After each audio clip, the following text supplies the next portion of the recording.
have a really hard time when parents are like, oh, you teach kindergarten, you get to play all day. How much fun is that? Like, there's a lot more work into it than that. Yes, do we get to play? Yeah, but it's intentional. Like, I try to get things out that's going to make the students learn. And if you're a teacher and you don't have play in your classroom yet, I highly recommend it. And it's not like there's just free play. It's not like I get to go out and buy toys because, number one, the district isn't like giving me a ton of money to be like, oh yeah, go buy toys that are intentional, that are going to get the kids to play, create all these perfect things. No, that's not really how it goes.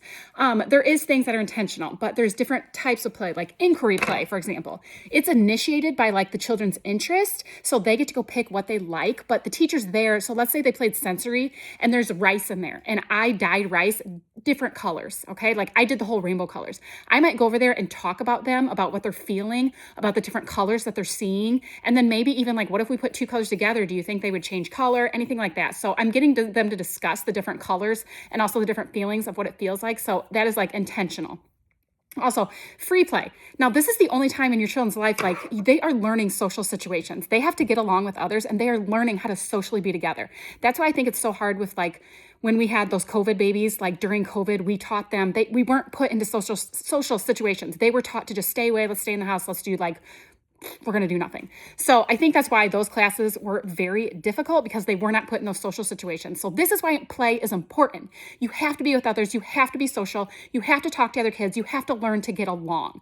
Okay. So it's so important in my opinion. It's a social situation that they need to learn through experience. And if we don't provide play for that experience in the lower elementary grades, then they're not going to learn it. Teachers, do you remember those COVID students that were so difficult? It was hard, all right? So there's a lot of different play. There's also playful learning, which playful learning I do a lot in my classroom because I am very intentional. Like I am providing the rules of the game, but I am intentional of what we are learning. It's the best way for children under 8 to learn a new skill. Did you know that? It is the best way for children under 8 to learn a new skill if you involve that playful learning.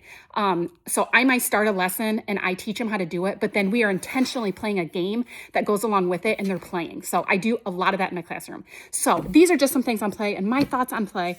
So if you have not got play into your classroom and you're intentional about it, try it out, all right? It makes your day a lot more fun. Is it a little more work? Absolutely. I don't play all day, folks.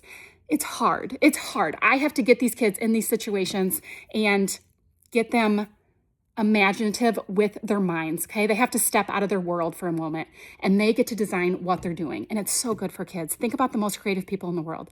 I mean, they're helping our world. So think about that. You need play in your classroom.